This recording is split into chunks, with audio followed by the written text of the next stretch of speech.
those that are wrong. So it would say, those that are wrong are not so, but they are like the chaff which the wind drives away.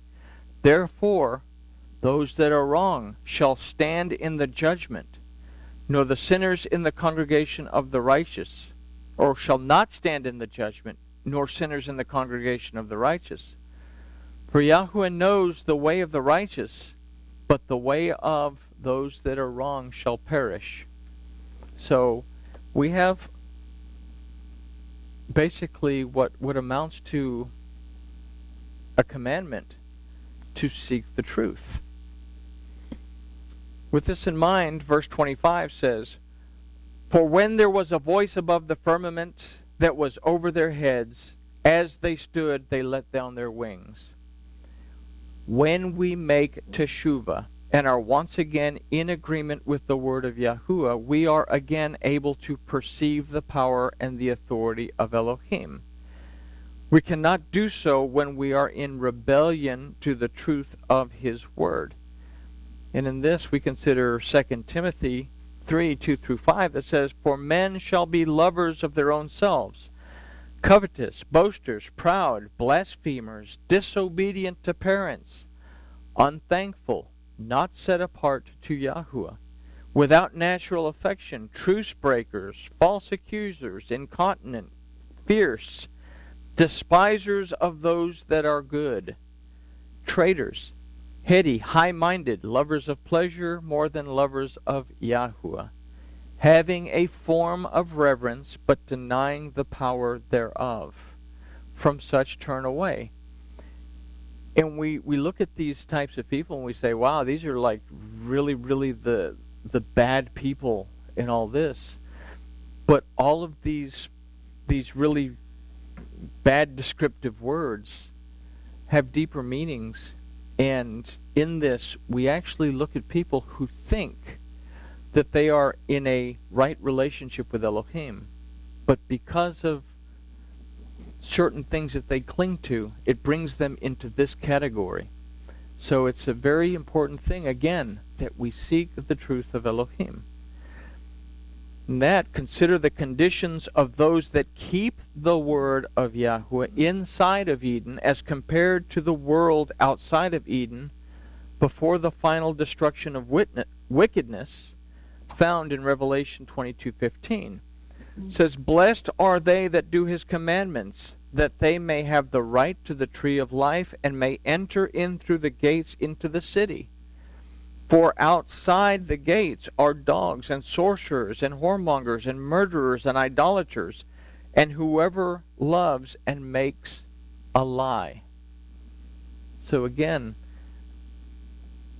it's very easy to be sidetracked into believing something that doesn't line up with Torah, because after all, that's the way that we've always been taught, or that's the way it's been taught for 1800 years, or when people come out of Christianity into the Messianic world, all of a sudden they go from the teachings of the church fathers right into the teachings of the Talmud, which doesn't help them at all, because they go from one type of deception into another type of deception.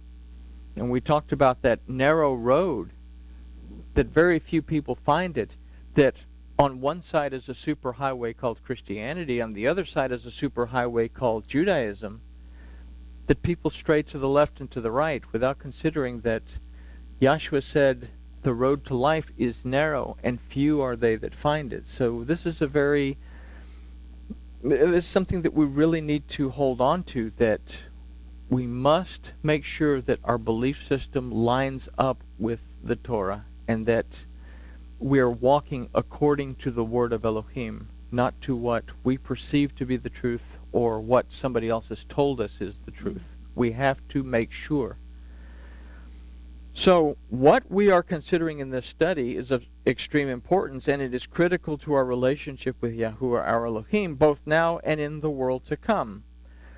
Going back to our verse, it is the voice from the realm of Elohim that directs us when we are willing to walk humbly with him.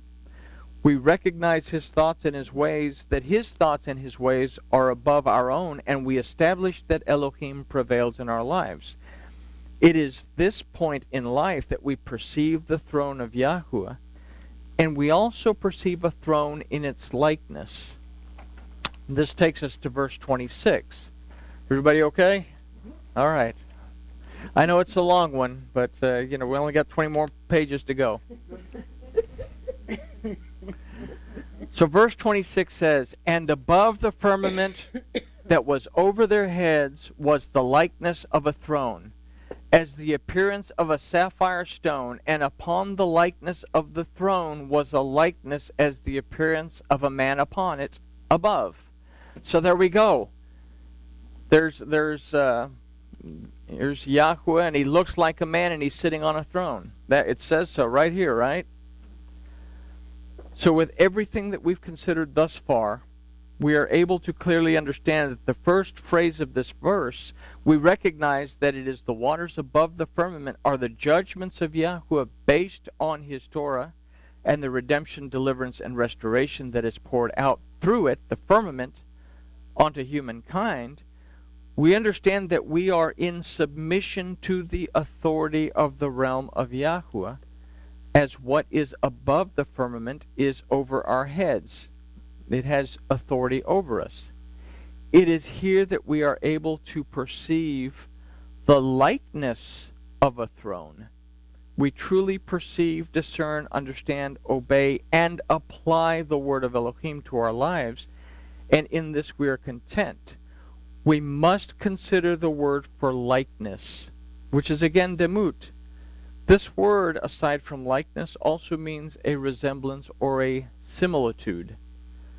This throne resembles the throne. And this is an important thing to consider, as we will see in the following verses.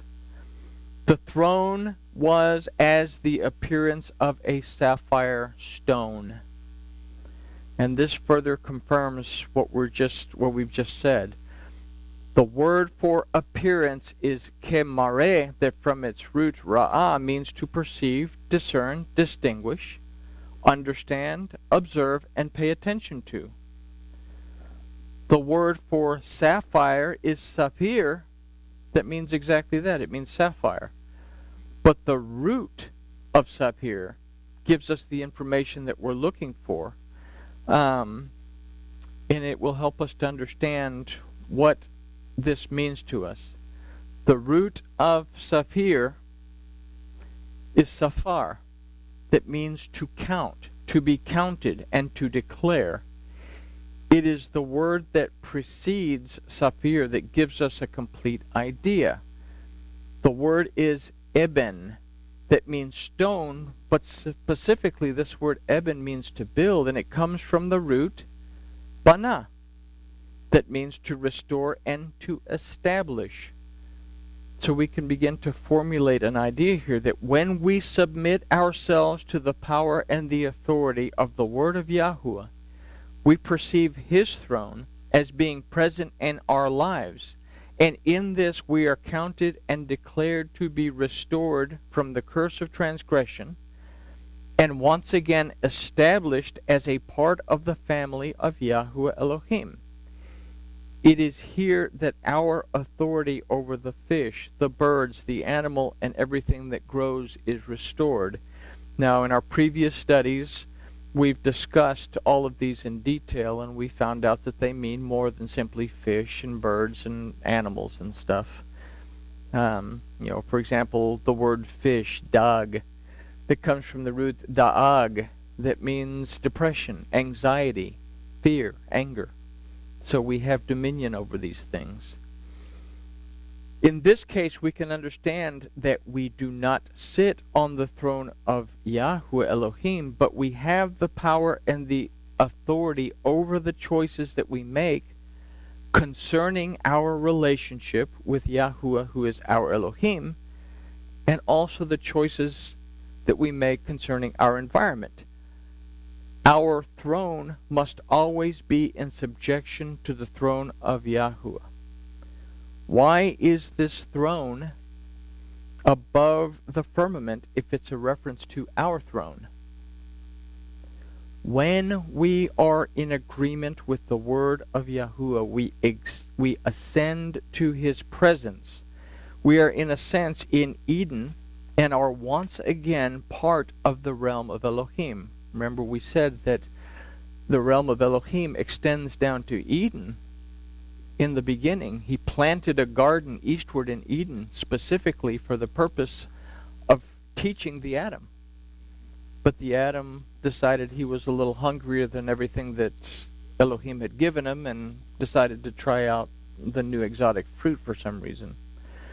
So when we're in agreement with the word of Yahuwah, we ascend to his presence. We are in a sense in Eden and are once again part of the realm of Elohim. This is not going to heaven. That has its roots in the Greco-Roman mindset. This is becoming a child of Elohim. This is clarified in the phrase, and upon the likeness of the throne was the likeness as the appearance of a man upon it, or upon it above. This verse is mistakenly translated as saying that Yahuwah Elohim has the form of a man and sits on a throne. We've just considered that this is a representation of the restored Adam that is established back into the realm of Elohim as a child of Elohim. Okay? And in this we consider John chapter 1 verses 12 and 13. But as many as received him, to them he gave the power, he gave the authority to become the children of Yahuwah. To them that believe on his name, which were born not of the blood, nor of the will of the flesh, nor of the will of man, but of Yahuwah. Being able to perceive the throne of Yahuwah Elohim is walking according to his word. To believe and receive his Yahshua that was made possible by Yahshua. In doing so, we are not only restored and established to what we were created to be, and find our existence where we were created to exist, but we also receive what is spoken of in the following verses. Verse 27, and I saw as the color of electrum, as the appearance of fire round about enclosing it, from the appearance of his loins and upwards, and from the appearance of his loins and downward. I saw as it were the appearance of fire, and there was brightness round about him. This color of electrum was as the appearance of fire round about the throne, enclosing it. We discussed Chashmal, which is the electrum in our earlier studies. We discovered that it was the appearance of polished bronze or brass, which represents redemption, deliverance, and restoration. The word for color in this verse is again ka'in, that means eye, that alludes to perception. These two words give us a concept that is critical for our understanding. We must not only believe that we are redeemed, delivered, and restored, we must also receive this, and we do so by and through our senses, which is how we as human beings receive the knowledge that leads to our understanding. When we physically become aware, then we can consider the appearance of fire round about enclosing it. It is in this that our spiritual eyes are opened. It is our physical worship that links our spirit to Elohim. We can perceive ourselves praying. We can perceive ourselves studying. We can perceive ourselves praising. But we come to a point in that perception that the spirit begins to draw out, link itself to Elohim, and we lose our perception of the physical as we move into the spiritual. I don't know if that's ever happened to anyone when you're really involved in prayer, or you're really involved in praise, that everything else fades out and you're linked with Elohim. Now, we've discussed the word used for appearance as being kemare, from its roots ra'ah, that means to perceive, discern, distinguish, understand, observe, and to pay attention to. It is here that the senses become sensitive to the fire, which is a type for the Ruach of Yahuwah. And it is this that surrounds the throne of Adam. The word for roundabout is saviv. Now, we haven't discussed the 4 stages of humankind that we find at Bereshit 2:10 through 14. This is when we talk about the river that came out of Eden and separated into 4 heads. But this would be beyond the scope of the study, so this is a crash course over the first stage, and it's Bereshit 2, verses 11 and 12. And this will help us to understand this verse. And these verses say, the name of the first is Pishon, that is it which surrounds the whole land of Havilah, where there is gold. And the gold of that land is good. There is bdellium and the onyx stone. The name Pishon means increase. The verse begins with the word, the name of the first, which is Shem HaEchad.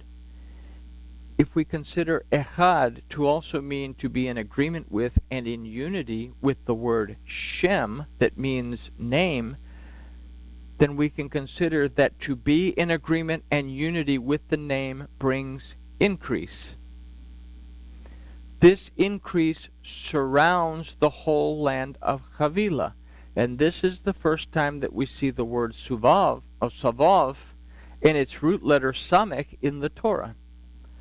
This word means to surround, but it also means from its root shub, to turn around, as in to make teshuvah.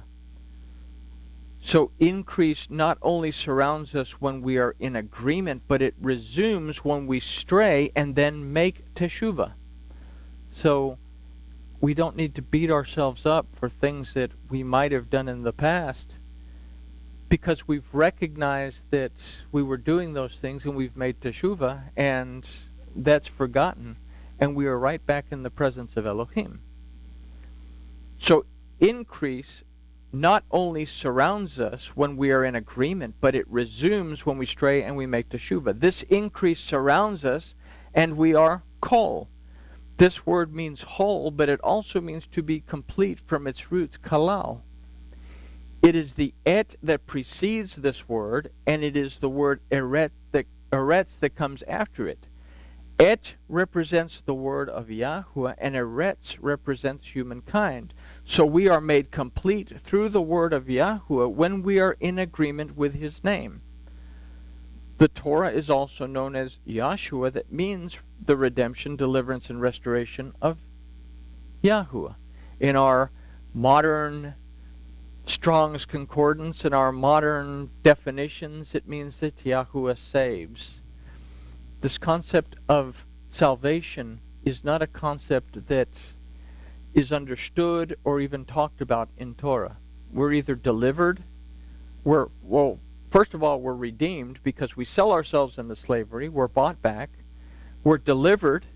We see the children of Israel were constantly being delivered from something because they kept selling themselves into slavery. And they're restored. And they were constantly restored, and they constantly got themselves back into a mess and had to do the whole process over again. So the idea of saved or salvation isn't something that's found in Torah. That came along when the fear of going to hell was made prevalent by the upcoming Roman Catholic Church in order to keep people in line. And so you had to be saved. And the thought that we can be redeemed, delivered, and restored was kind of lost. So that's an important thing. The name Havilah means to encircle. There's a lot of circles going around in this verse. But it also has a number of other meanings, and among them is to wait, to trust, to look, and to hope. We consider the word evangelion in the Brit Hadashah, that means the evangel or the gospel. In the Aramaic, it doesn't call it that. It calls it the sevar or the sevarta, which means the hope. The hope. So the idea to consider here is that we must be aware of the increase that surrounds us when we are in agreement with Yahuwah, while we wait, trust, look for, and hope for the world to come. Again, our relationship with our Elohim begins and is cultivated while we are alive. This is where we prepare ourselves for the world to come. Whether it happens tomorrow and we're still alive when we enter in, or whether it happens 100 years from now when we are raised up and we go in. So, now, gold, oh wait, where were we? Havila means, okay, the idea to consider is that we must be aware of the increase that surrounds us when we are in agreement with the word, while we wait, trust, look for, and hope for the world to come. The main focus, however, is on the phrase, where there is gold. Gold is a type, it's a representation of the anointing of Yahuwah, and that gold is good.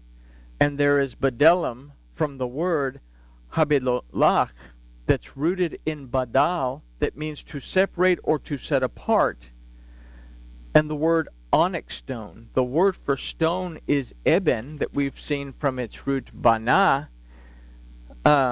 means to restore or to establish. And the word for onyx is shoham, that literally means to blanch or to make white. Blanch has a lot of different definitions, but one of those definitions is to turn something white. And this completes our idea of the restored and the established state of humankind. The concept of we must be aware of the increase that surrounds us when we are in agreement with Yahuwah, while we wait, trust, look for, and hope for the world to come. It is through the word of Yahuwah that we are restored and established as set apart to Yahuwah Elohim.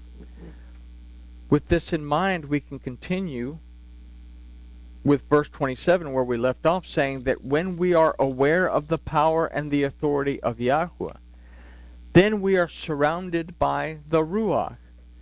We have just considered that when we are restored, established, and set apart to Yahuwah, we contain gold, and that gold is good. We are filled with the anointing of Yahuwah, which is the oil of illumination. In Shemot, when we talked about having to bring the olives to be pressed to make the oil, and that Aaron came and lit the lamps from where the oil was put, in that we understood that we have to have the anointing of Yahuwah in order for the Ruach to come and light the fire. But fire puts off light. So we have the oil of illumination, and when the fire of the Ruach comes in contact with it, from our loins and upward, and from the loins downward, here we saw the appearance of fire, and there was brightness round about him. From our top to our bottom, we are encased in the light of Yahshua. And it is in this that we see clearly how to walk in every situation that we encounter in life. In this we are in covenant with Yahuwah our Elohim. It is through the Torah and through the Word made flesh to become the vehicle of sacrifice that we have this gift.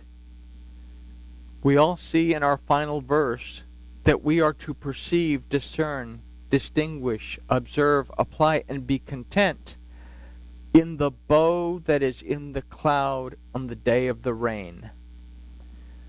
So verse 28, as the appearance of the bow that is in the cloud in the day of the rain, so was the appearance of the brightness round about. This was the appearance of the likeness of the splendor of Yahuwah.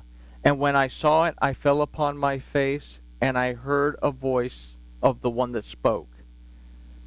The word for bow in this verse, or the bow in this verse, is hakesheth.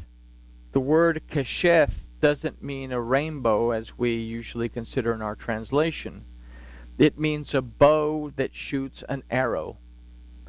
The root of Torah is yara, that means to shoot an arrow straight.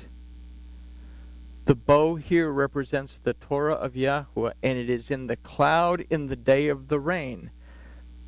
This takes us back to the rain of the flood. The rain from the firmament was meant to bring hope to a shattered world, but the rain, the word of Elohim, the judgments, the statutes, the commandments, were made crooked. And as a result, the people died in the flood. We must be able to perceive the straight path of the Torah and be watered by the rain from the realm of Yahweh Elohim.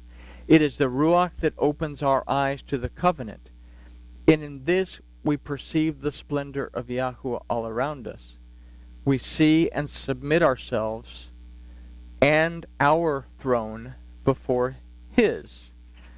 And just real quick, with all of this in mind, let's go back and take a look at these verses out of Matthew one more time. And it's Matthew 24:30 and 31. Then the sign of the Son of Adam shall appear in the heavens, and then all the tribes of the earth shall mourn, and they shall see the Son of Adam coming on the clouds of the heaven with power and much esteem.